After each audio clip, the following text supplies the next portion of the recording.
مهمترین امکانات در 4 فصل سال برای سیر و سیاحت، آزمون‌های جمهوریوی، راهنمای جامعه خانه امید تاجیکان دنیا. تاجیکستانی آزاد و صاحب اختیار.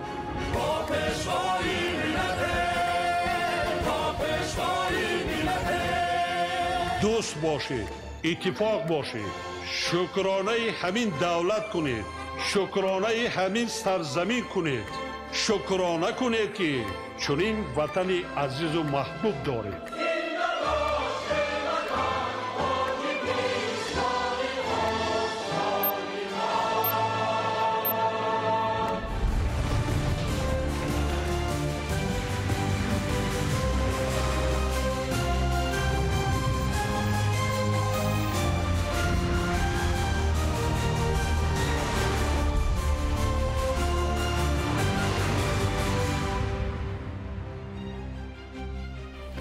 السلام علیکم بیننده های گرامی. نشر مفصل برنامه اخبار رو با مهمترین موضوع ها منظوره شما میگردانیم. در استودیو با شما فخرالدین محمد یوسف و مدینه نظرزاده.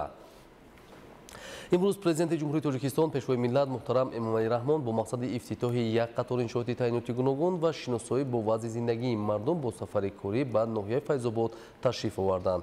گزارشی حکمت الله نظرов.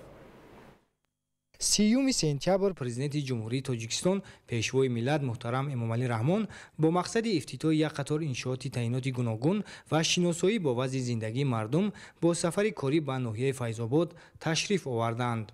پرزیدنت کشور محترم امامعلی رحمان نخست در ناحیه فیض‌آباد از نمایش محصولات کشاورزی از جمله سبزیجات، انواع گوناگون میوه‌های تر و خشک، محصولات کنسرو شده، پولزی و غله‌دانگی و لوبیاگی‌ها که در کشتی تیره‌ماهی و بهاری و تکراری با استفاده از آب و هوای مساعد، زمین حاصلخیز و تخمی‌های خوش‌صفت به دست آمدند دیدن نمودند.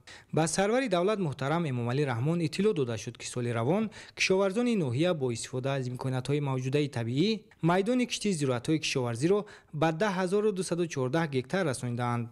برتری با زیاد نمودن مساحت کشتی غله‌دانگی، لوبیاگی‌ها، زراعت‌های تکنیکی، کارتوشکا، سبزیجات و پولزی که اقلیم ناحیه برای کشت و پرورش آنها بیشتر مساعد میباشد داده شده است. مهنت پیوسته خواجگیداران و رعایت اگرتکنیک کشت و پرورش امکان فراهم آورد که در ناحیه فیض‌آباد افزایش استحصال محصولات کشاورزی تامین شود.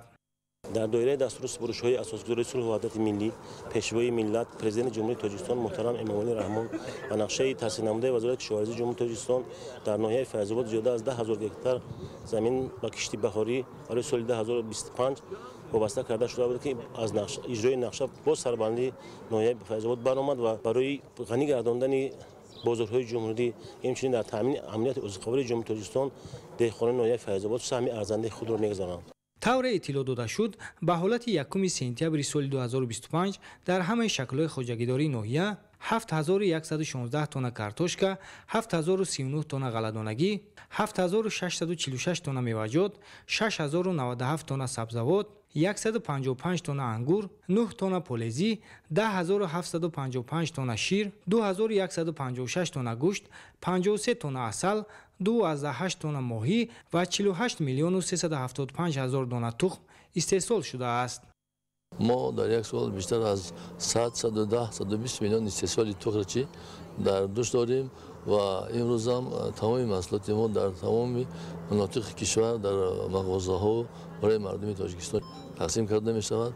در آینده برنامه داریم که در 2 سال آینده حجم استحصال به 250 میلیون دلار رسانیم و همزمان افتتاح استحصال مرغ گوشت‌چی برآوریم و در 2 سال آینده حجم استحصال گوشت را نیز با 1500-2000 رسانیم. تا سال 2018 تا نبودن امتیاز در این بخش خیلی مشکلی زیادی بود و کارخانه‌های صنعتی پر فعالیت کردن نمیتونستند و تعدادی سرشمار استحصالی هم خیلی کم بود و جناب والی همه این را به نوبت گرفته برای مردم تاجیکستان برای ساحه پرنده پروری پروری از سال 2018 در طول 6 سال امتیاز دادند و در طول این 6 سال امتیازی که از جانب جناب والی برای ساحه پرنده پروری پیشنهاد کرده شده بود یک تکانی جدی جهت پیشروی این ساحه به وقوع آمد. با سرور دولت محترم امامعلی رحمان اطلاع داده شد که در ناحیه جمع‌آوری حاصل پمیدور، جواری مکای دون، قلمفور بلغاری و لوبیوگی‌ها از کشتی تکراری در میدان 240 گکتار ادامه دارد. نمایشگاه که در شکل خیلی جالب و دیدنی پیشنهاد گردید، بیانگر فراوان حاصلی و تجربه غنی ساکنان زحمت‌قرین ناحیه در سمت استفاده زمین است. امکانیت داریم که محصولات باغ رو زیاد نماییم. استحصال میوه در ناحیه زیاد نماییم.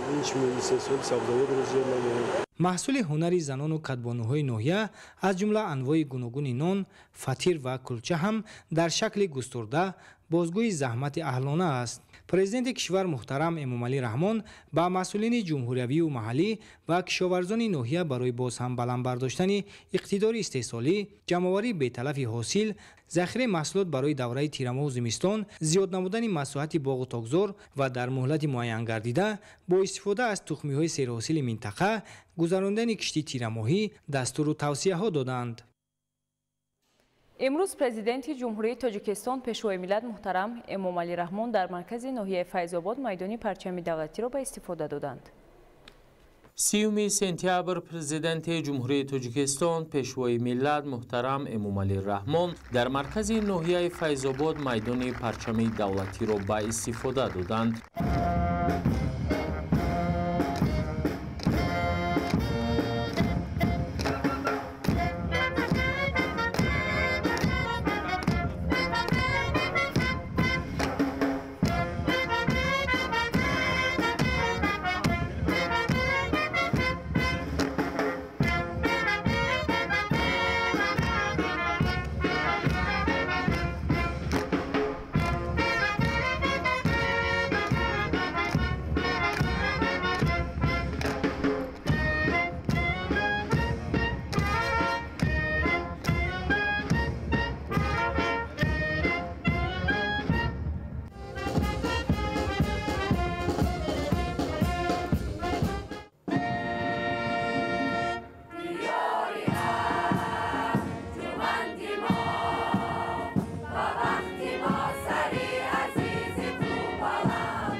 میدان پرچم دولتی به طور موثر و با عنصرهای معماری ملی بنیاد گردیده است. انشاءات مذکور با هدف تحکیم خودشناسی و بالا بردن احساس وطندوستی ساکنان ساخته شده، رمز وحدت و افتخار ملی محسوب می‌یابد. با سرور دولت محترم امامعلی رحمان اطلاع داده شد که بلندی ستونپایه پرچم دولتی جمهوری تاجیکستان 55 متر، درازی متا 14 و پهنایش 7 متر را تشکیل می‌دهد. همچنین در میدان مقدسات ملی پیشوای ملت محترم امامعلی رحمان از روی پیکره اساسگذار اولین دولت تاجیکان شاه اسماعیل سامانی پرده برداری نمودند.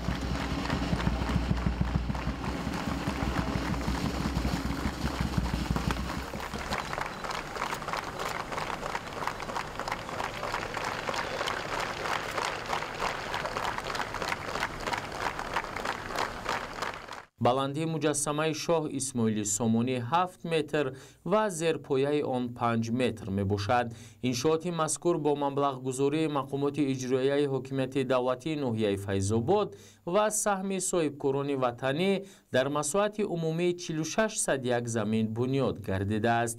тадбири мазкур дар доираи омодагӣ ба истиқболи сазовор аз ҷашни бузургу муқаддаси миллӣ 35-солагии истиқлоли давлатии ҷумҳурии Тоҷикистон амалӣ гардид. Қоматафрохтани муҷассамаи бунёдгузори давлати тоҷикон Шоҳ Исмоили Сомонӣ ва парчами давлатӣ дар маркази ноҳияи Файзобод ба майдони муқаддасоти миллӣ ҳусни дигар зам намуда, шаҳодати тарғиб ва ҳифзу нигоҳдории арзишҳои миллӣ ва ҳамчунин эҳтиром ба таъриху фарҳанги пурифтихори тоҷикон аст. Зимни шиносоии роҳбари давлат муҳтарам Эмомалӣ Раҳмон ба корҳои анҷомёфта баҳои баланд дода, бунёди иншооти навро дар маркази ноҳия дар самти қадрдонии шахсиятҳои таърихии миллати тоҷик намунаи ибрат арзёбӣ намуданд. Аз ин пас майдони муқаддасоти миллӣ ба яке аз маконҳои асосии баргузории ҷашну чорабиниҳои давлатию миллӣ мубаддал гардида, ҳамчунин дар он барои истироҳату фароғати сокинон имконоти мусоид фароҳам мешавад. Ба масъалаи сабзазор ва гулпӯш намудани атрофи иншооти тозабунёд таваҷҷӯҳ зоҳир гардида, ҳудуди он бо гулҳои рангоранг, дарахтони ороишиву сояафкан ва фаввораҳои зебо оро дода шудааст. Бо назардошти талаботи меъморию шаҳрсозӣ, тамоми роҳраву гузаргоҳҳои дохилу атрофи майдони парчами давлатӣ ва назди пайкараи Исмоили Сомонӣ сафолакпӯш ва чароғон карда шудааст, ки шабонгоҳ хеле зебову назаррабо мебошад. Президенти ҷумҳурии Тоҷикистон пешвои миллат муҳтарам Эмомалӣ Раҳмон дар ноҳияи Файзобод бинои нави маъмурии Кумитаи иҷроияи Ҳизби халқии демократии Тоҷикистонро низ ифтитоҳ карданд. 30 сентябр президенти ҷумҳурии Тоҷикистон пешвои миллат муҳтарам Эмомалӣ Раҳмон дар ноҳияи Файзобод бинои нави маъмурии Кумитаи иҷроияи Ҳизби халқии демократии Тоҷикистонро ифтитоҳ намуданд. бинои мазкур бо дастгирӣ аз ташаббусҳои созандаи раиси муаззами Ҳизби халқии демократии Тоҷикистон муҳтарам Эмомалӣ Раҳмон бо мақсади истиқболи сазовор аз ҷашни бузурги миллӣ 35-солагии истиқлоли давлатӣ бунёд гардида, дар он барои кору фаъолият шароити мусоид фароҳам оварда шудааст. дар асоси дастури супоришҳои асосгузори сулҳу ваҳдати миллӣ пешвои миллат президенти ҷумҳурии Тоҷикистон раиси муаззами Ҳизби халқии демократии Тоҷикистон муҳтарам Эмомалӣ Раҳмон ҷиҳати фароҳам овардани шароити созгори корӣ ба кормандони Ҳизби халқии демократии Тоҷикистон дар арафаи ҷашни 35-солаги истиқлоли давлатии ҷумҳурии Тоҷикистон бинои нави Кумитаи иҷроии Ҳизби халқии демократии Тоҷикистон дар ноҳияи Файзобод маъруди истифода қарор дода шуд. барои чунин ғамхорӣ ва дастгирии ҳамаҷониба аз номи ҳизбини ноҳияи Файзобод ба асосгузори сулҳу ваҳдати миллӣ пешвои миллат президенти ҷумҳурии Тоҷикистон муҳтарам Эмомалӣ Раҳмон изҳори миннатдории самимӣ баён менамоем. мо ҳизбиён ва ҷонибдорони Ҳизби халқии демократии Тоҷикистон кӯшиш ба харҷ медиҳем ки дар асоси дастур супоришҳои роҳбарияти олии ҳизб фаъолиятро боз ҳам беҳтар ба роҳ монда дар татбиқи ҳадафҳои созандаи ҳизб сармагузор бошем. зимни шиносоӣ бо бинои тозабунёд ба сарвари давлат муҳтарам Эмомалӣ Раҳмон иттилоъ дода шуд ки ҳоло Ҳизби халқии демократии Тоҷикистон дар ноҳияи Файзобод 3690 нафар аъзо дорад, ки аз ин 960 каси онро ҷавонон ташкил медиҳад. дар ноҳия 49 ташкилоти ибтидоии ҳизбӣ фаъолият менамояд. бино аз 3 ошона иборат буда дар масоҳати 375 метри мурабба бо тарҳи замонавӣ аз ҷониби аъзои ҳизб ва соҳибкорони маҳаллӣ сохта шудааст. ҳизби халқии демократии Тоҷикистон таҳти роҳбариву роҳнамоии раиси муаззами ҳизб ҷаноби олӣ муҳтарам Эмомалӣ Раҳмон дар тӯли 34 соли фаъолияташ дар ҳифзу ҳимояи манфиатҳои ҳуқуқии сиёсии шаҳрвандон саҳми арзанда дорад. намунаи гуфтаҳои боло нишонаи возеҳи он аст ки дар шаҳру ноҳияҳои кишвар биноҳои хуштарҳу замонавии ҳизб барои кормандон сохта ба истифода дода шудаанд. хушбахтона дар ноҳияи Файзобод низ чунин бинои хуштарҳу замонавии дорои таҳхона бо арзиши зиёда аз 4 миллион сомонӣ аз ҷониби паймонкор ҷдмм МК иншоот сохта ба истифода дода шуд, ки дорои шароити хуби корӣ мебошад. дар бино китобхона бо фарогирии асарҳои пешвои миллат ва дигар китобу асарҳои мондагори олимону адибони бузурги классику муосири тоҷик ҳамзамон 6 ҳуҷраи корӣ, бойгонӣ ва маҷлисгоҳ бо 50 ҷои нишаст мавҷуд аст. ҳуҷраҳои корӣ бо компютер ва дигар лавозимоти зарурӣ муҷаҳҳаз буда имкон медиҳад ки минбаъд кормандон бо азму иродаи устувор дар амалӣ кардани ҳадафу барномаҳои ҳизбӣ софдилона кору фаъолият намоянд. тақвият бахшидани масъулияти шаҳрвандӣ ва ба корҳои созандагӣ ва ободонӣ ҷалб намудани сокинони кишвар яке аз иқдомҳои ҳизби халқи демократии тоҷикистон ва сохторҳои он дар вилоятҳо ва шаҳру ноҳияҳо мебошад. аз қабили бинои тозабунёди ҳизби халқи демократии тоҷикистон дар ноҳияи файзобод бо ташаббус ва дастгириҳои бевоситаи асосгузори сулҳу ваҳдати миллӣ пешвои миллат муҳтарам Эмомалӣ Раҳмон бунёд гардидааст. ҳизби халқи демократии тоҷикистон ташаббусу ибтикори занонро ҳамаҷониба дастгирӣ намуда ба тақвияти нақш ва мақоми занон дар ҷомеа аҳамияти ҷиддӣ медиҳад. бинои нави кумитаи иҷроияи ҳизби халқи демократии тоҷикистон дар ноҳияи файзобод барои мо кормандони ҳизб тӯҳфаи арзишманд ба ҳисоб рафта нисбати ин ғамхории пешвои муаззами миллат муҳтарам Эмомалӣ Раҳмон изҳори миннатдорӣ баён менамоем. пас аз шиносоӣ бо шароити корӣ дар бинои навбунёд пешвои миллат муҳтарам Эмомалӣ Раҳмон бо кормандони ҳизби халқи демократии тоҷикистон дар ноҳияи файзобод суҳбат ороста онҳоро ба иҷрои сарбаландонаи вазифаҳои хизматӣ ва баландбардоштани ҳисси ифтихору сарфарозӣ аз давлату миллат ҳидоят намуданд. имрӯз президенти ҷумҳурии тоҷикистон пешвои миллат муҳтарам Эмомалӣ Раҳмон дар ноҳияи файзобод бинои маркази таъминоти бехатарии озуқавориро мавриди истифода қарор доданд. 30 сентябр президенти ҷумҳурии тоҷикистон пешвои миллат муҳтарам Эмомалӣ Раҳмон дар ноҳияи файзобод бинои маркази таъминоти бехатарии озуқаворӣ дар ноҳияро мавриди истифода қарор доданд. иншооти мазкур аз 3 ошёна иборат буда дорои 8 ҳуҷраи корӣ, маҷлисгоҳ, меҳмонхона ва дигар иншооти ёрирасон мебошад. бо мавриди баҳрабардорӣ қарор гирифтани бинои нав 14 мутахассис дар ҳуҷраҳои барҳаво ва муҷаҳҳаз кору фаъолият намуда ба аҳолӣ хизмат мерасонанд. корҳои сохтмонӣ дар бинои марказ соли 2023 оғоз гардида аз ҷониби ҷамъияти дорои масъулияти маҳдуди Усмон Сохтмон бо сифати баланд ва ҷавобгӯ ба талаботи имрӯза бунёд гардидааст. кормандон ва мутахассисони маркази таъминоти бехатарии озуқаворӣ дар ноҳияи Файзобод аз таваҷҷӯҳ ва дастгириҳои ҳукумати ҷумҳурии Тоҷикистон барои фароҳам овардани шароити арзандаи корӣ изҳори сипосу миннатдорӣ намуданд.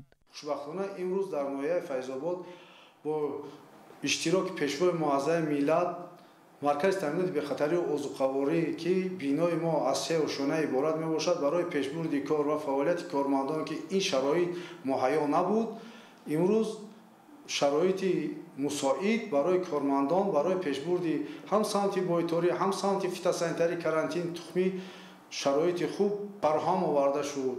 мо кормандони соҳа барои чунин шароити фарҳам оварда ба ҳукумати ҷумҳурии Тоҷикистон саҳмгузор бошем. бунёди бинои муосири хизматрасонӣ ва ташкили озмоишгоҳи замонавӣ имконият фароҳам месозад ки таъмини бехатарии озуқаворӣ, пешгирӣ аз ҳар гуна бемориҳои сироятӣ ва ҳифзи солимии ҷомеа таъмин гардад. боиси сарфарозист ки бо қадами мубораки пешвои муаззами миллат муҳтарам Эмомалӣ Раҳмон имрӯз бинои асосӣ маркази таъминоти бехатарии озуқаворӣ дар ноҳияи Файзобод ифтитоҳ карда шуд. иншооти мазкур бисёр замонавӣ буда фаъолияти ҳамарӯзаи кормандон ва мутахассисони соҳаро боз ҳам беҳтар менамояд. мо кормандони соҳа аз ифтитоҳи иншооти тозабунёд хеле ҳам шод гардида ҷавобан баҳри солимаи ҷомеа саҳми арзанда мегзорем. фаъолияти ҳамарӯзаи мутахассисони марказ дар 4 самт: фитосанитарӣ, қонунгузорӣ, бойторӣ ва карантин равона гардидааст. дар озмоишгоҳ тамоми маҳсулоти хӯрока санҷида мешавад. ба мисоли гӯшт, мо гӯштро ба тамоми касалиҳои сироятӣ месанҷем. дар таркиби гӯшт ягон нишонаи беморӣ дошта бошад, онро мо иҷозат намедиҳем фурӯхтан. пешвои миллат محترم امامعلی رحمان ضمن شناسایی با شرایط کار در مرکز تأمینات بی‌خطری عضوقواری توجه مسئولین را به تأمین امنیت عضوقواری، نظارت دائمی و بی‌خطری محصولات استعمالی که شرط مهم سالمی مردم به حساب می رود جلب نموده برای بهتر برای ماندن فعالیت در آینده به متخصصان ساحه مصلحت‌های سودمند دادند. انشاءات نوبنیاد در دایره آمادگی به استقبال جشن پرافتخار ملی 35 سالگی استقلال دولتی جمهوری تاجیکستان بهر تامین بی‌خطری عضوقواری، حفظ سالمی جامعه و فراهم آوردن شرایط ارزنده کاری به کارمندان ساحه بنیاد گردیده است. صحن اداره مرکز تامینات بی‌خطری عضوقواری در ناحیه فیض‌آباد با گل و بوته‌های گوناگون موسمی زیبا و سبزکاری شده است. امروز پرزیدنت جمهوری تاجیکستان پیشوای ملت محترم امامعلی رحمان در ناحیه فیض‌آباد بینای شعبه معارف ناحیه را که به استقبال سزاوار از جشن 35 سالگی استقلال دولتی جمهوری تاجیکستان بنیاد گردیده است مورد استفاده قرار دادند. 30 سپتامبر پرزیدنت جمهوری تاجیکستان پیشوای ملت محترم امامعلی رحمان در ناحیه فیض‌آباد بینای شعبه معارف ناحیه را که به استقبال سزاوار از جشن 35 سالگی استقلال دولتی جمهوری تاجیکستان بنیاد گردیده است مورد استفاده قرار دادند. یادآور می‌شویم که 20 سپتامبر سال 2019 پیشوای ملت محترم امامعلی رحمان برای بنیاد شعبه معارف ناحیه سنگ اساس گذاشته بودند. در رفت کارهای ساختمانی 100 ساکن محلی با کار موقته تامین گردید. بینای نوی شعبه معارف ناحیه فیض‌آباد از 3 آشیانه عبارت بوده دارای 15 حجره کاری و دیگر انشاءات یاری رسان می باشد. مجلسگاه 100 جای نشست داشته در آن برای برگزاری چهاربینی‌های معرفتی و فرهنگی شرایط مساعد فراهم آورده شده است. اطراف انشاءات تازه بنیاد چراغان و سبزکاری شده است که به مرکز ناحیه زیبایی دوچند ضم می‌کند. بنیاد بینای نوی شعبه معارف در ناحیه فیض‌آباد برای کارمندان و متخصصان ساحه شرایط ارزنده کاری فراهم آورد. این اقدام برای اهل معارف امکان می‌دهد که فعالیتشان را مطابق به طلبات زمان به راه مانده به رشد ساحه، بلند برداشتن صفت تحصیلات و تربیت خوانندگان سهم گذارند. با شکرگزاری از تنظیم و آسایشتگی، صلح و ثبات و آرامی و آسوده‌حالی کارمندان ساحه معارف با صمیمیت میانه‌داری خود را به اساسگذار صلح و وحدت ملی پیشوای ملت پرزیدنت جمهوری تاجیکستان محترم امامعلی رحمان میرسانیم. با شرافت سیاست خردمندانه و غمخواری‌های پیوسته پرزیدنت کشور امروز بینای نو و زمانوی شعبه معارف ناحیه فیض‌آباد مورد استفاده قرار گرفت. این اقدام سازنده نشانگر توجه دائمی پیشوای ملت به رشد ساحه معارف، بلند برداشتن سطح زندگی اهالی و فراهم آوردن شرایط مناسب برای فعالیت می باشد. این غمخوری‌های پدرانه محترم پیشوای معظم ملت ما معارفچیان ناحیه فیض‌آباد را وادار می‌نماید که بهر تعلیم و تربیت نسل نورس دوچند مهنت نموده میانه‌داری کل کارمندان ساحه معارف ناحیه فیض‌آباد را با پیشوای معظم ملت بیان می‌نماییم. حالا در ناحیه فیض‌آباد 68 مؤسسه تعلیمی، یک گیمنازیای خصوصی و 4 کودکستان با فراگیری زیاده از 30,000 خواننده فعالیت دارد. پیشوای ملت محترم امامعلی رحمان پس از شناسایی با شرایط انشاءات‌های نو به صفت کارهای ساختمانی بهای بلند داده با آموزگاران و مسئولین ساحه معارف جهت بازم بلند برداشتن صفت تعلیم، استفاده وسیع تکنولوژی‌های معاصر، جلب خوانندگان با آموزش فن‌های طبیعت شناسی و دقیق و از خود کردن زبان‌های خارجی دستور و سفارش‌های مشخص دادند. ما کارمندان ساحه معارف در جریان کار و پیکارمان در مد اول خدمت صادقانه به وطن و میهن و بعداً در بلند برداشتن سطح تعلیم و تربیت نسل نورس کوشش به خرج می‌دهیم. فخر از آن داریم که امروز در وطن کار و فعالیت می‌نماییم که از جهت امنیت و صلح و ثبات در قطار دیگر دولت‌های بزرگ دنیا در رده بالا قرار دارد. امروز مقام آموزگار به خصوص بانوانی که در رشته‌های گوناگون جمعیتی کار و فعالیت می‌نمایند روز از روز بالا رفته ایستاده است. همه این نتیجه زحمت و سیاست خردمندانه سرور کشورمان است و ما ساکنان این کشور بهشت‌آسا از جناب عالی شکرگزاریم. سعی می‌نماییم که با رسالت اصیل آموزگاری خوانندگان را چنان تعلیم و تربیت دهیم که در آینده آنها متخصصان خوب و ورزیده شده به وطن و میهن خود خدمت صادقانه نمایند و تاجیکستان عزیز را گل گل شکوفا نمایند.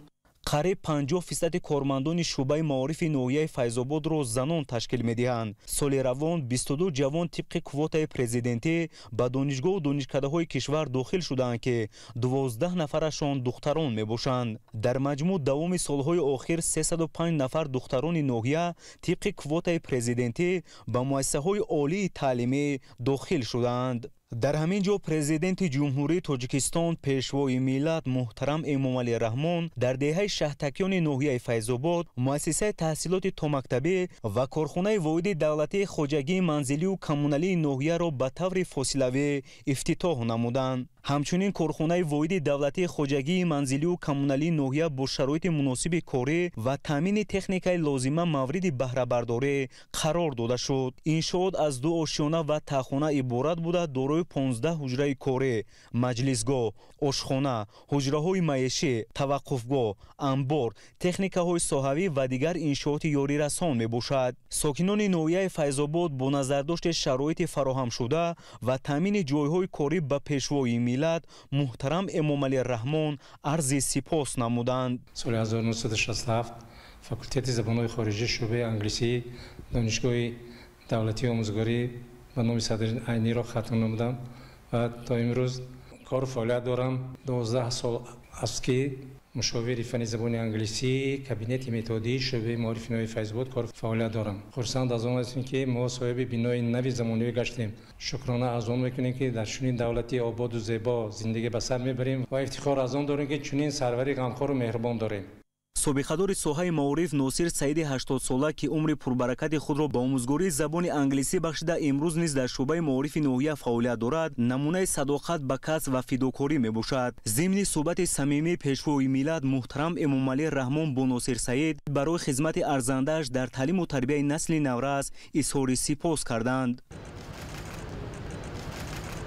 муассисаи таҳсилоти томактабии рақами 6 бо номи Баҳор дар деҳаи шаҳртакиёни ноҳияи Файзобод дар заминаи таваҷҷӯҳу ғамхориҳои пайвастаи сарвари давлат муҳтарам Эмомалӣ Раҳмон ба соҳаи маориф дар дораи нақшачорабиниҳо бахшида ба 35-солагии истиқлоли давлатӣ бо саҳми соҳибкорони маҳаллӣ бунёд гардидааст. иншоот барои ба таҳсил фаро гирифтани 50 кӯдак пешбинӣ шуда мувофиқ ба завқи кӯдакон ва ҷавобгӯи талаботи соҳа сохта шудааст. дар муассиса барои инкишофи зеҳни кӯдакон, аз худ кардани донишҳои замонавӣ ва машғул шудани онҳо ба бозиҳои гуногуни шавқовар шароити муносиб фароҳам оварда шудааст. ороиши бино ва саҳну майдони бозӣ бо сифати баланд анҷом дода шуда, рахти хоб, мизу курсӣ ва айёнату ашёи хониш мувофиқ ба завқи кӯдакону наврасон фароҳам оварда шудааст. ифтитоҳи маҳзани илму адаб Кӯдакистон орзуи деринтизори сокинони деҳаи шаҳртакиёни ноҳияи Файзобод буд. бо ташаббуси пешвои муаззами миллати мо имрӯз ин орзуи мо амалӣ гардид. мо мураббиён, омӯзгорон хеле хушнуд ҳастем ки пешвои муаззами миллати мо чун дигар соҳаҳо соҳаи маорифро дастгирӣ менамоянд. тибқи лоиҳа барои 2 гурӯҳ синфхонаҳои машғулият, ҳуҷраҳои хоб ва ошхона сохта шудааст ки барои кӯдакони хуштолеи замони соҳибистиқлолӣ тӯҳфаи арзанда ба ҳисоб меравад. салом эй пешво марди худодод, бикардӣ аз сари нав кишвар обод. ҳама аҳсан, ҳама хонем таҳсин, ба он фарзона модар ки туро зод. кӯи ватанам бӯи гули тар дорад، аз санги ватани доимо дар дорад.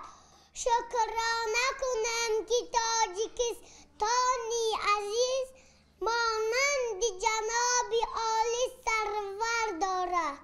дар муассисаи томактабии Баҳор 13 нафар сокини маҳаллӣ бо ҷойи кори доимӣ таъмин шуданд. хурсандӣ мо мураббиён имрӯз ҳадду канор надорад ки мо соҳиби чунин кӯдакистони зебою замонавӣ гаштем. миннатдории худро ба пешвои муаззами миллат муҳтарам Эмомалӣ Раҳмон баён менамоем ки нисбати мо таваҷҷӯҳи хоса зоҳир менамояд ва мо мураббиён кӯшиш менамоем то кӯдаконро дар рӯҳияи ватандӯстӣ, хештаншиносӣ, таълим ва тарбия намоем, то ки дар оянда кӯдакон номбардор ва парчамбардори давлати мо Тоҷикистон бошанд.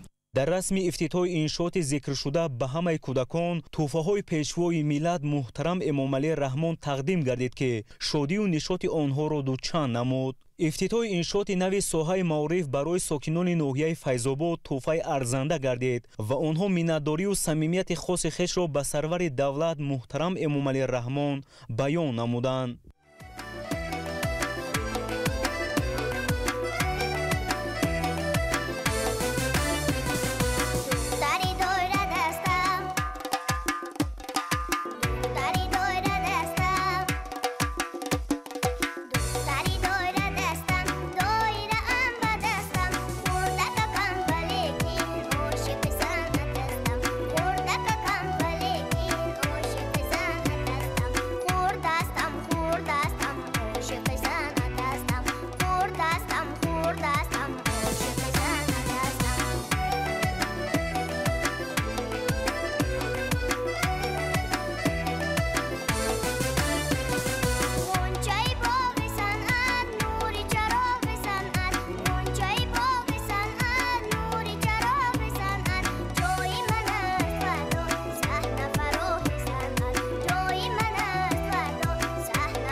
همچنین کارخانه واحد دولتی خواجگی منزلی و کمونالی ناحیه فیض‌آباد با شرایط مناسب کاری و تامین تکنیکای لازمه مورد بهره برداری قرار داده شد. انشاءات از 2 آشیانه و تاخانه عبارت بوده دارای 15 حجره کاری، مجلسگاه، آشخانه، حجره‌های معیشی، توقفگاه، انبار و انشاءات یاریرسان میباشد. با اطلاع مسئولین کارخانه دارای 17 تکنیکای گوناگون تمغه میباشد که برای پیشبرد فعالیت کارمندان ساحه مساعدت مینماید. حالا در کارخانه زیاده از 60 متخصص فعالیت مینماید. با دستگیری اساسگذار صلح و وحدت ملی، پیشوای ملت، پرزیدنت جمهوری تاجیکستان محترم امامعلی رحمان، امروز ما صاحب بینای حاضر زمان گشتیم که این بینا با تمام تجهیزات‌هایش مهیا میباشد. پیش ما در بینای فعالیت میکردیم که بعد طلبات زمان معاصر جوابگو نبود. با مورد استفاده قرار دادن بینای نوی کارخانه واحد دولتی خواجگی و منزلی و کمونالی ناحیه فیض‌آباد و بهره برگردیدن از شرایط مساعد کاری متخصصان با هوسمندی اظهار داشتند که عهده‌داری‌های وظیفویشان را با مسئولیت بلند اجرا میکنند. امروز در ناحیه فیض‌آباد پرزیدنت جمهوری تاجیکستان پیشوای ملت محترم امامعلی رحمان با لایحه مفصل به نقشه‌گیری جمعیت شهرک وشگرد شناس شدند.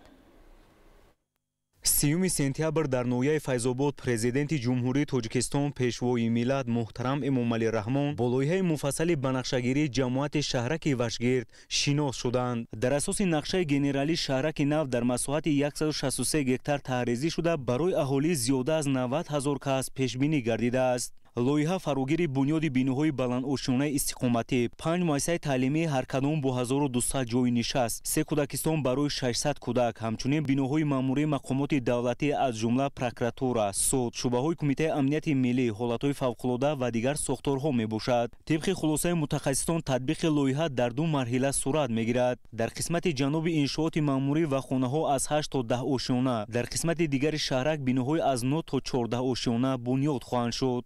ҳамзамон таҷдиди маркази маъмурии ҷамоати шаҳраки Вашгир низ дар назар дошта шудааст. зимни таҳияи нақша ба санъати меъмории миллӣ ва истифодаи масолиҳи баландсифат таваҷҷӯҳи хоса зоҳир шудааст. пешвои миллат муҳтарам Эмомалӣ Раҳмон ҳангоми шиносоӣ бо тарҳо, риояи меъёрҳои муосири шаҳрсозӣ ва истифодаи масолиҳи босифатро таъкид намуда масъулонро барои назорати пурраи ҷараёни сохтмон муваззаф карданд. ҳамзамон сарвари давлат муҳтарам Эмомалӣ Раҳмон барои бунёди муассисаи таҳсилоти миёнаи умумӣ барои 1280 хонанда дар Дубас ва кӯдакистон барои 240 кӯдак дар деҳаи Ширамони ҷамоати деҳоти Меҳробод санги асос гузоштанд.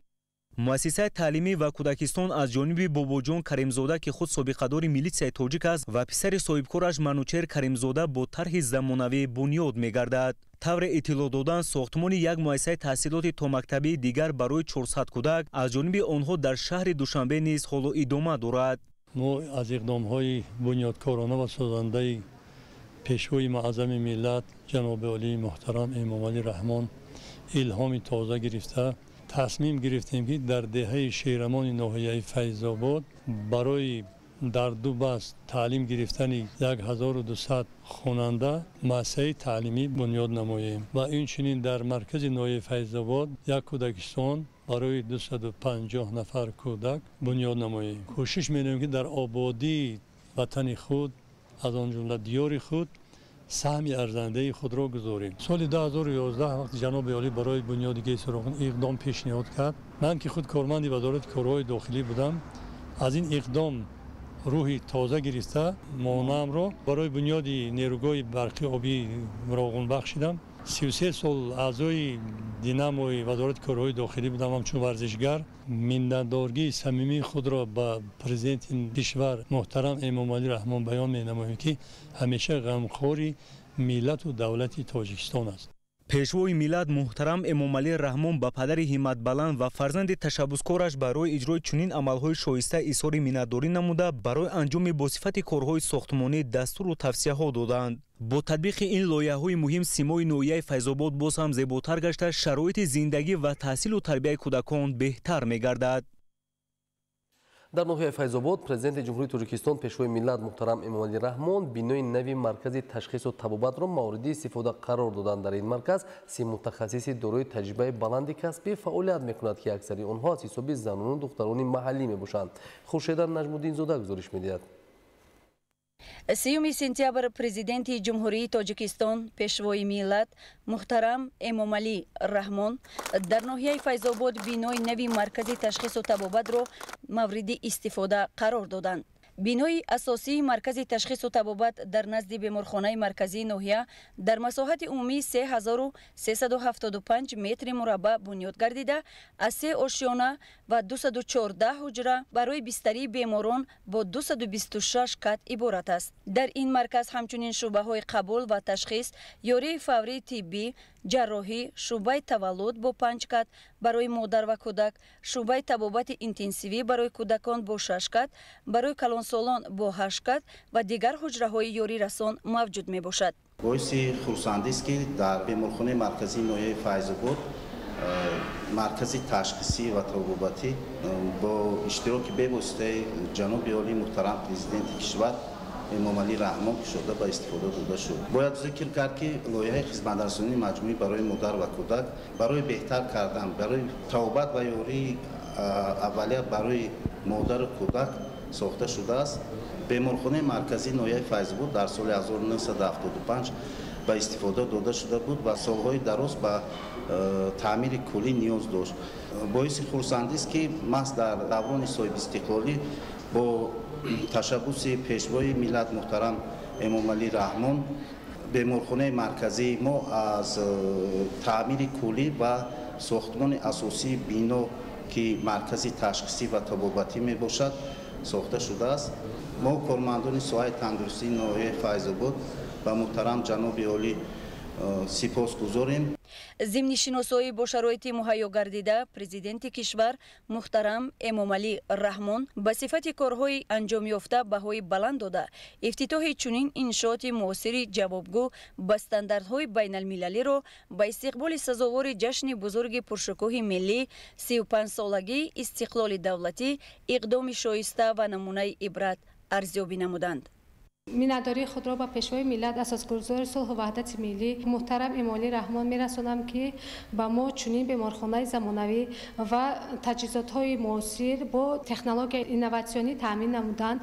در انشاءات تندرستی 124 دستگاه و تجهیزات معاصر طبی از دولت‌های پیشرفته جهان دسترس گردیده است که دستگاه طبی معاصر که به برش بدن برای عملیات جراحی پیش بینی شده است، کت‌های مخصوص بسیار فونکسیونالی برای بیماران، تجهیزات درون‌نگری ویدیویی، تشخیص دل و رگ‌ها، برونخوسکوپ، رنتگن رقمی، ویدیو اندوسکوپ و ویدیو برونخوسکوپ از جمله آنها میباشند. در مرکز نوی تشخیص و طبابت 30 متخصص دارای تجربه بلند کسبی فعالیت میکنند که اکثر آنها از حساب زنان و دختران محلی میباشند.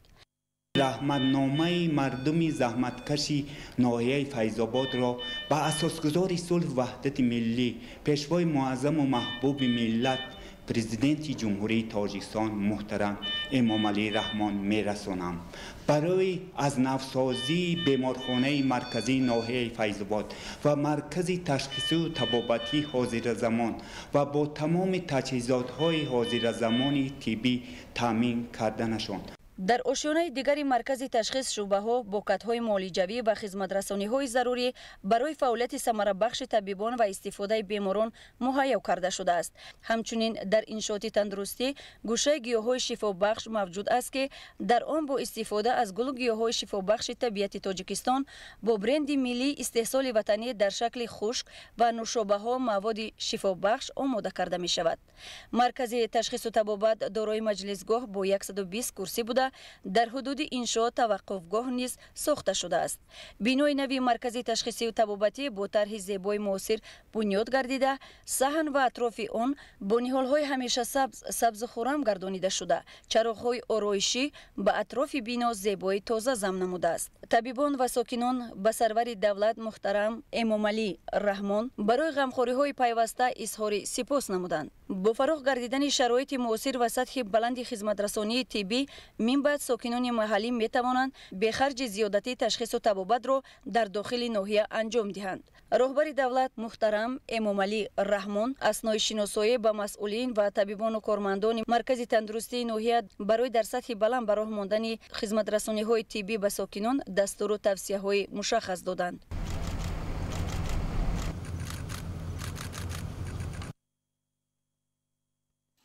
امروز پرزیدنت جمهوری تاجیکستان پیشوای ملت محترم امامعلی رحمان در ناحیه فیض‌آباد بینای نوی مرکز سلامتی دهه سفیدخاک ناحیه را به طور فاصله‌ای افتتاح نمودند. 3 سپتامبر پرزیدنت جمهوری تاجیکستان پیشوای ملت محترم امامعلی رحمان در ناحیه فیض‌آباد بینای نوی مرکز سلامتی دهه سفیدخاک ناحیه را به طور فاصله‌ای افتتاح نمودند. بینای نوی مرکز سلامتی مذکور با دستگیری حکومت جمهوری تاجیکستان در مساحت عمومی 760 متر مربع بنیاد یافته است. در ناحیه فیض‌آباد در دوران استقلالیت دولتی 16 مرکز سلامتی دهات 29 بنگاه طبی این زمان فعالیت میکنند و این چنین در دوران استقلالی در جماعت دهات چشمسار دهه سر سفیدخاک با تشریف اساسگذار صلح و وحدت ملی پیشوای معظم ملت محترم جناب عالی امامعلی رحمان مرکز سلامتی نو تاسیس با تمام تجهیزات‌های زمانوی به استفاده داده شد. در دوران استقلالیت دولتی توجهی به واسطه محترم جناب عالی به سمت ساحه تندرستی بسیار هست. ما کارمندان ساحه تندرستی ناحیه فیض‌آباد مینتداری خود را به اساسگذار صلح و وحدت ملی پیشوای معظم ملت محترم امامعلی رحمان میرسانیم که به ما کارمندان ساحه تندرستی چنین یک مرکز سلامتی زمانوی ساخته به استفاده دادند. به سرور دولت محترم امامعلی رحمان اطلاع داده شد که انشاءات معاصر تندرستی در دهه سفیدخاک ناحیه فیض‌آباد دو آشیانه بوده، دارای 14 حجره کاری و 8 کت خواب می باشد. در بینای نو برای 12 متخصص محلی ساحه جای کاری تامین گردیده برای تشخیص و طبابت ساکنان امکانیت وسیع فراهم آورده شده است. миннатдории худ ва тамоми соҳаи тандурустиро ба муҳтарам пешвои миллат ҷаноби олӣ эмомалӣ раҳмон мерасонам. бахусус дар ноҳияи дурдаст иншооти бинои дорои тамоми хизматрасониҳои муосир ки боиси саломатии аҳолӣ равона мешавад фароҳам овардааст. миннатдории худро мерасонам. ҳамаи ғамхориҳо шаҳодат аз он медиҳанд ки мо занон ва духтарон ҳамеша зери таваҷҷӯҳу ғамхории падаронаи ҷаноби олӣ ҳамеша қарор дорем. ташкил ва фароҳам овардани ҷойҳои нави корӣ барои мо занон дар деҳаҳои дурдаст ин боиси ифтихори ҳар якимост. деҳаи сафедхок дорои 373 хоҷагӣ буда дар он беш аз 3000 кас зиндагӣ доранд. бунёди маркази муосири тиббӣ барои сокинон тӯҳфаи арзишманди ҳукумати кишвар ба истиқболи ҷашни пурифтихори миллии 35-солагии истиқлоли давлатӣ унвон мегардад. пеш мардуми деҳа барои ташхису табобат ба дигар ноҳияҳову шаҳрҳо овора мегаштанд. акнун маркази саломатии деҳаи сарсафедхок замонавӣ сохта шуда ба як қисм таҷҳизотҳои замонавӣ таъмин мебошад ки сари вақт чунин ташхису табобат қати таъмин мебошанд. пешвои миллат муҳтарам эмомалӣ раҳмон сохта шуда миннатдории худро ба ҷаноби олӣ муҳтарам эмомалӣ раҳмон мерасонам. мо коркунони соҳаи тандурустӣ барои солимии аҳолӣ хизмати тиббии босифати худро сари маҳал мерасонем. бинои нави маркази тандурустӣ дар деҳаи сафедхок дар доираи татбиқи сиёсати иҷтимоии давлат бо тарҳи муосир ва ҷавобгӯ ба меъёрҳои соҳа бунёд гардида дар он барои ёрии аввалияи тиббӣ ташхиси ултрасадо як озмоишгоҳ муоинаи бемориҳои занона ҳуҷраи хатна ва ғайра шароити мусоиду муосир фароҳам оварда шудааст. имрӯз президенти ҷумҳурии тоҷикистон пешвои миллат муҳтарам эмомалӣ раҳмон дар идомаи сафари корӣ ба ноҳияи файзобод дар деҳаи хамисавраи деҳоти ҷавонон аз қитъаи замини помидор дар хоҷагии деҳқонии чаноро дидан намуданд. 30 сентябр президенти ҷумҳурии тоҷикистон пешвои миллат муҳтарам эмомалӣ раҳмон дар идомаи сафари корӣ ба ноҳияи файзобод дар деҳаи хамисавраи деҳоти ҷавонон аз қитъаи замини помидор дар хоҷагии деҳқонии чаноро дидан намуданд. ба сарвари давлат муҳтарам эмомалӣ раҳмон иттилоъ дода шуд ки майдони умумии хоҷагии деҳқонии чаноро 611 гектарро ташкил дода имсол саҳмдорони хоҷагӣ дар баробари дигар зироатҳои кишоварзӣ дар 4 гектари он помидори гулобии хоси ноҳия ва навъҳои дурагаи серҳосил кишт намуданд. ҳосилнокии ин навъҳо тибқи хислатномаашон бо назардошти риояи қоидаҳои агротехникӣ аз 500 то 700 сентнерӣ аз ҳар гектар мебошад. имсол низ чун солҳои қаблӣ дар ин самт саҳмдорони хоҷагӣ пешсаф буда барои таъмини бозори истеъмолӣ ва истеҳсоли маҳсулоти хушсифат масъулият доранд. кишти помидори мо 1 гектар соли гузашта ами замин мо 50 тонн гирифтем. ин сол кӯшиш кардем 70 тонн гирем. коргар 10 нафар дорем. омода аз сари замин помидорои моро мебаранд. мо мақсад гузоштем ки бо ин маҳсулоти худамон бозорҳои ҷамъи ҷумҳуриямонро бо ҳамин помидори хушсифати худамон таъмин намоем. ҳосили фаровони помидор дар ин хоҷагӣ заҳмати пайваста ва дилбастагии саҳмдоронро ба замин бозгӯ мекунад. зимни суҳбати самимии кишоварзон аз дастгирӣ ва таваҷҷӯҳи доимии ҳукумати кишвар ёдовар шуда иброз доштанд ки дар оянда низ барои рушди ин бахши кишоварзӣ фаъолиятро аз рӯи таҷрибаи андохтаашон боз ҳам беҳтар ба роҳ мемонанд.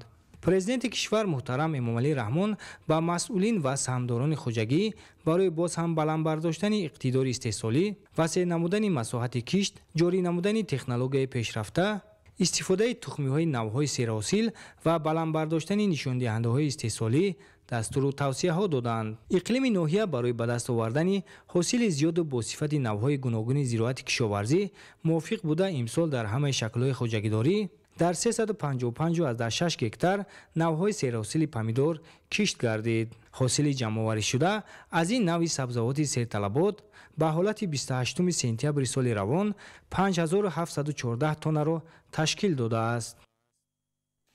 имрӯз президенти ҷумҳурии тоҷикистон пешвои миллат муҳтарам эмомалӣ раҳмон дар диҳаи бинисумчи деҳоти чашмасори ноҳияи файзобод аз боғи хоҷагии деҳқонии солиҳҷон дида намуданд. 30 сентябр президенти ҷумҳурии тоҷикистон пешвои миллат муҳтарам эмомалӣ раҳмон дар деҳаи бинисумчи деҳоти чашмасори ноҳияи файзобод аз боғи хоҷагии деҳқонии солеҳҷон дидан намуданд. майдони умумии хоҷагии деҳқонии солеҳҷон 1 гектар буда дар шафати он 23 гектари замини чунин боғҳои серҳосил мавҷуд аст. ҳосили пурбори себҳои заринтоб, ситораи кӯҳсор ва ноки нозанин ки навъҳои асосии меваҳои боғро дар ин минтақа ташкил медиҳанд, заҳмати садоқатмандонаи боғдорон арзёбӣ гардид. ба сарвари давлат муҳтарам эмомалӣ раҳмон иттилоъ дода шуд ки соли гузашта дар ин минтақа аз ҳар гектар боғи себ 25 тонагӣ ҳосил гирифтаанд. имсол низ ҷамъоварии ҳосили себ дар хоҷагии деҳқонии солеҳҷон даҳаи аввали моҳи октябр оғоз мегардад ва тибқи таҳлили мутахассисони соҳа аз ҳар гектари он имкон аст беш аз 25 тонна ҳосил ба даст оварда шавад.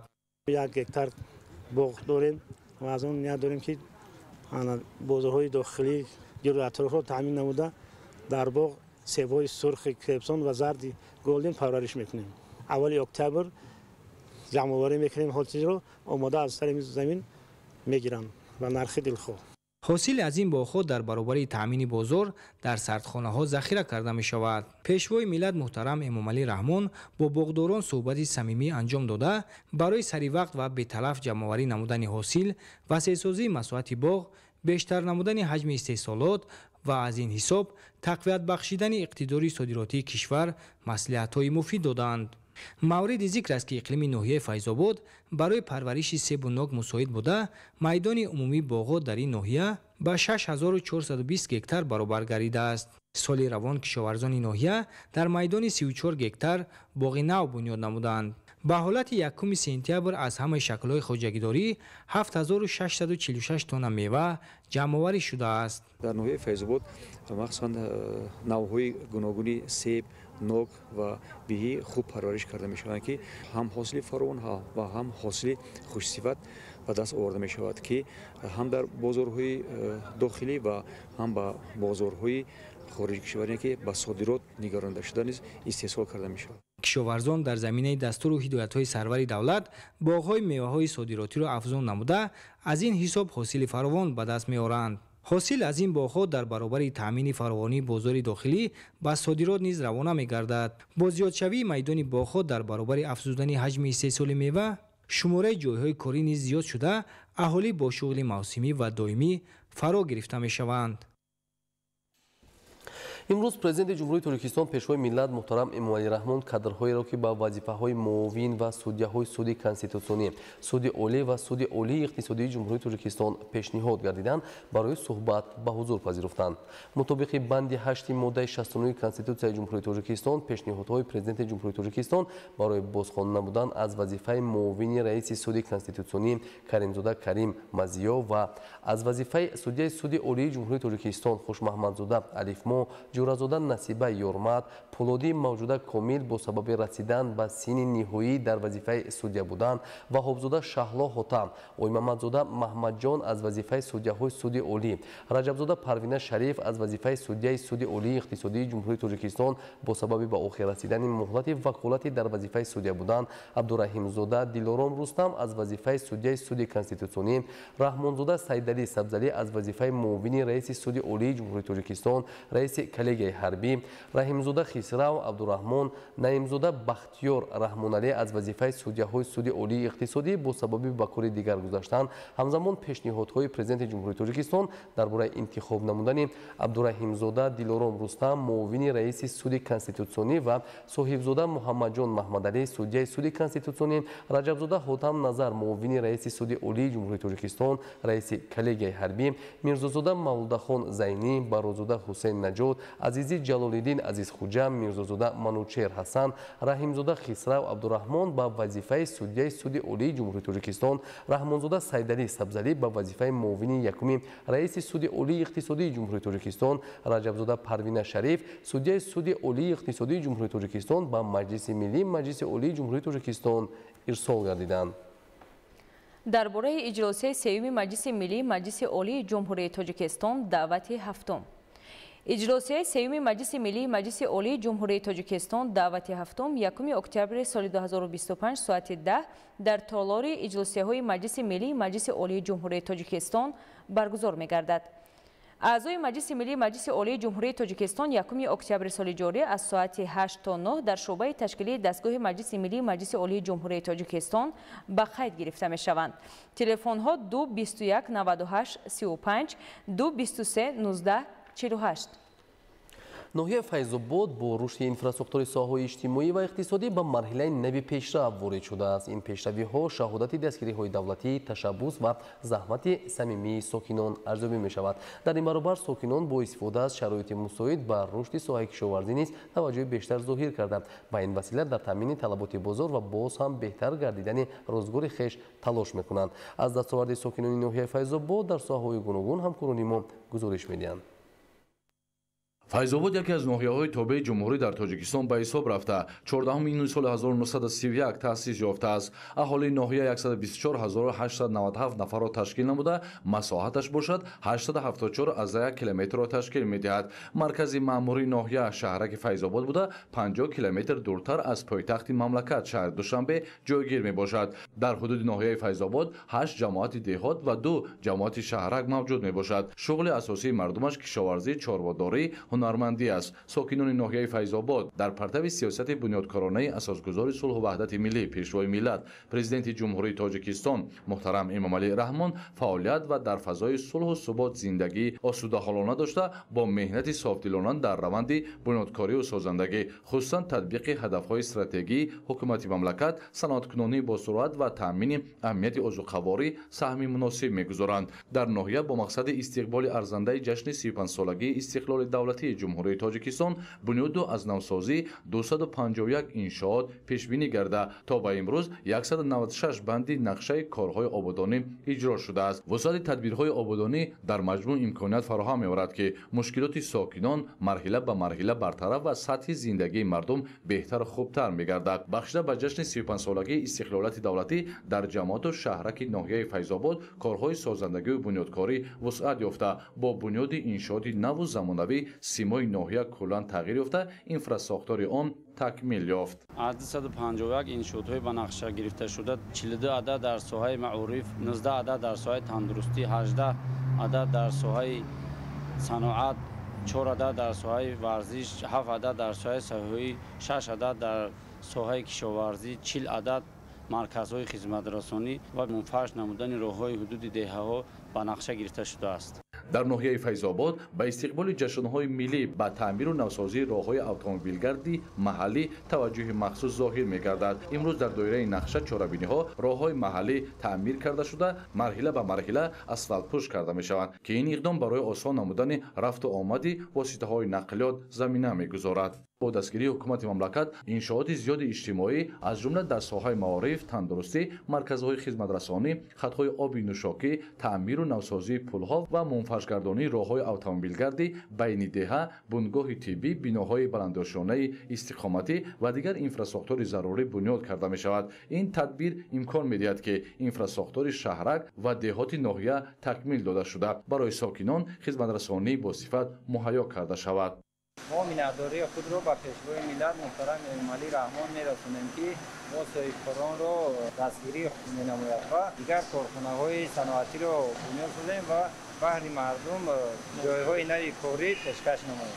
дар ноҳияи файзобод барои вусъат бахшидани корҳои бузурги созандагӣ ҳамзамон соҳаи саноат низ рушд карда корхонаҳои хурду бузурги истеҳсолӣ бунёд гарда имрӯз фаъолияти назаррас доранд. аз ҷониби корхонаҳои саноатии ноҳия навобаста аз шакли моликияташон дар маҷмӯъ ба маблағи 24,4 миллион сомонӣ маҳсулоти саноатӣ истеҳсол ва коркар карда шудааст. тибқи маълумотҳои омурии рушди соҳаи саноат дар 3 соли охир ба ҳисоби миёна 118%-ро ташкил медиҳад. дар маҷмӯъ ноҳияи файзобод дорои захираву имкониятҳои фаровон буда дар натиҷаи вусъат додани корҳои бунёдкориву созандагӣ ва амалисозии нақшаҳои созанда аз ҷумла бунёди иншооти истеҳсоливу иҷтимоӣ ва хизматрасонӣ метавон гуфт ки симои ноҳия то ҷашни бузурги муқаддаси миллии 35-солагии истиқлоли давлатӣ хеле дигаргун ва сатҳи зиндагӣ ба сокинон беҳтар хоҳад гардид. маркази ноҳия шабонгоҳ чароғон буда ба макони дилписанди сокинон табдил ёфтааст. дар чунин шароит ки аз ҷониби давлат ва ҳукумати мамлакат муҳайё карда шудааст, сокинон шабонгоҳ ба сайру гашт баромада истироҳати худро комил мегардонанд. кишоварзони ин ноҳия бо истифодаи босамари заминҳои кушод, қитъаҳои замини назди ва хоҷагиҳои ёрирасони шахсии шаҳрвандон дар истеҳсоли сабзавот, ғалладонагӣ, полезию лӯбиёгӣ ва дигар зироат саҳм гузошта, эҳтиёҷи аҳли хонавода, захираи маҳсулот ва фаровонии бозорҳои истеъмолиро таъмин месозанд. иқлими ин ноҳия барои истеҳсоли сабзавоту меваҳои аз лиҳози экологӣ тоза хеле мувофиқ аст. ба хотири самараноку оқилона истифода бурдани ҳар қитъа замин, саҳмдорони хоҷагиҳои деҳқонии ноҳияи Файзобод байни қатори боғҳои ҷавон навъҳои гуногуни гулкарамро кишт мекунанд, зеро иқлими мусоиди диёр имкон медиҳад ки хоҷагидорон бозорҳои истеъмолиро бо маҳсулоти аз лиҳози экологӣ тоза таъмин кунанд. солҳои охир дар баробари дигар сабзавот хоҷагидорон ба кишту парвариш ва истеҳсоли гулкарам ва намудҳои дигари карам таваҷҷӯҳи зиёд доранд, зеро аз парвариши ин маҳсулоти серхаридор ки дар муҳлати 90 рӯз пухта мерасад, манфиати зиёди иқтисодӣ мегиранд. агар аз як ҷиҳат ҳавасмандии хоҷагидорон ба афзоиши маҳсулот боис шуда бошад, аз тарафи дигар сифати хуби молӣ ва маҳсулнокии баланду талаботи бозор низ кишоварзонро водор месозад ки сол аз сол майдони кишташро васеътар намоянд. اینات کنی حاصل خوب میگیری ای نخود هم ای لوبیش هم ای گلکرم هم ای کرش کشم. дар замони соҳиб истиқлолӣ ягона боигарии давлат замин ва саҳмдорони деҳот барои истифодаи якумрӣ вобаста гардид. мувофиқи ҳисоботи солонаи заминҳо ба ҳолати 1 январи соли 2025 дар ҳудуди ноҳияи Файзобод 4737 адад хоҷагиҳои деҳқонӣ фаъолият мекунанд. самараноку оқилона истифода бурдани ҳар як ваҷабқидаи замин дар ҳудуди ноҳия дар натиҷаи корҳои фаҳмонадии бо замин истифодабарандагон дастури бевоситаи пешвои муаззами миллат муҳтарам Эмомалӣ Раҳмон самаранок истифода бурдани ҳар як ваҷабзамини сармашқи кори худ карда дар таъмини амнияти озуқавории мамлакат саҳми худро мегузоранд. шумораи саҳмдорони ин хоҷагиҳо 5480 нафарро дар бар мегирад ки аз ин 1674 нафарашро занон ташкил медиҳад ки дар баробари таъмини сабади истеъмолӣ дар ободии рӯзгори худ саҳми сазовор мегузоранд. маҳсули меҳнати саҳмдорони замин аст ки имрӯз дар ноҳия истеҳсоли картошка 7116 тонна, ғалладонагӣ 7039 тонна, сабзавот бошад 6097 тонна, меваҳои хуштам 7646 тоннаро ташкил медиҳад. шугри ҳамин тинҷӣ орому осудагиро мекунем. ҳамаи шароит барои мардуми тоҷикистон ҳаст. ҳар як фарди тоҷик бояд меҳнат кунад. тайёрӣ барои зимистон аз заминҳои наздиҳавлигии хумон маҳсулотҳои лӯбиёгӣ пурра таъмин мешем. картошка, мева, сабзавот, помидор, бодиринг ҳама ҳамиёро мо тайёр карда ҷамъоварӣ мекунем, захира мекунем. дар фасли зимистон пурра истифода мебарем. меваи хумон ба хумон бастанда ба бозор мерорем. имрӯз дар саҳро ҷамъоварии ҳосили помидор, қаламфури булғорӣ ва лӯбиёгиҳо бо маром идома дорад. ба қавли боғдорон имсол ҳосили себ хубтар асту хоҷагидорон метавонанд бозорҳои дохилиро бо меваҳои шаҳрбори ин диёри файзбор таъмин намоянд.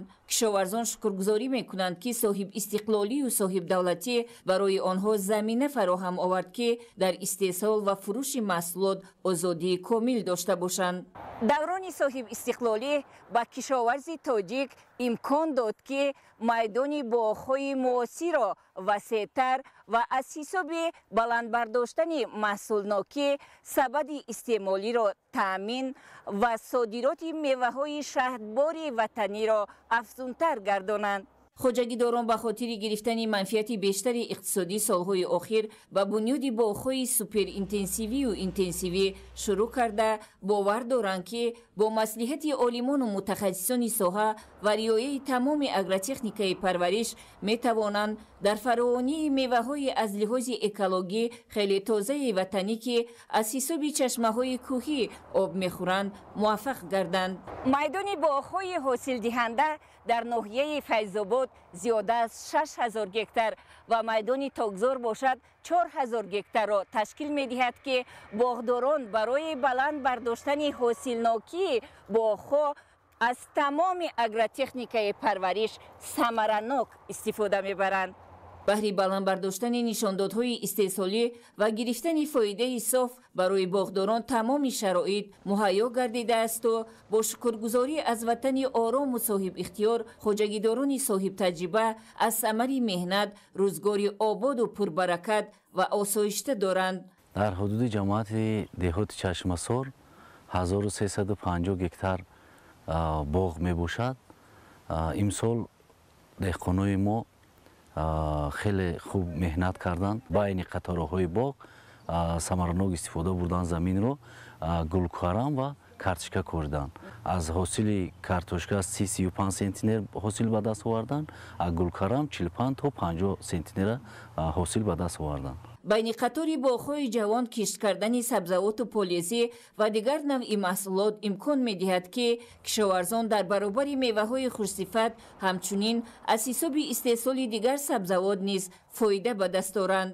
боғҳои ғарқи ҳосил бозгӯи он аст ки марҳила ба марҳила хоҷагидорон ба усулҳои муосир рӯ оварда аз ҳисоби сифатнокии баланди маҳсулот низ ба дастовардҳои назаррас ноил мегарданд ва меваҳои босифати ин сарзамини офтобӣ на танҳо дар дохил балки дар хориҷи мамлакат низ харидору талабгори зиёд пайдо мекунад. нуқтаҳои муваққатии фурӯши маҳсулот аз ду тарафи шоҳроҳи душанбе, файзобод, лахш бештар ба назар мерасад, зеро деҳқонони соҳибтаҷрибаи ноҳияи файзобод маҳсулоти босифату аз лиҳози экологӣ тозаи худро дар ин бозорҳои сарироҳӣ пешниҳоди харидорон мегардонанд. ин имкону соҳибихтиёрии дилгармии саҳмдорони деҳотро ба меҳнат афзун намуда барои баланд намудани нишондодҳои истеҳсолӣ ва аз як замин гирифтани ду-се ҳосил ҳавасманд месозад. деҳқонони сарбаланди ноҳия кӯшиш менамоянд ки бо истифода аз захираҳои бои табиӣ, обу хоки ҳосилхези диёр,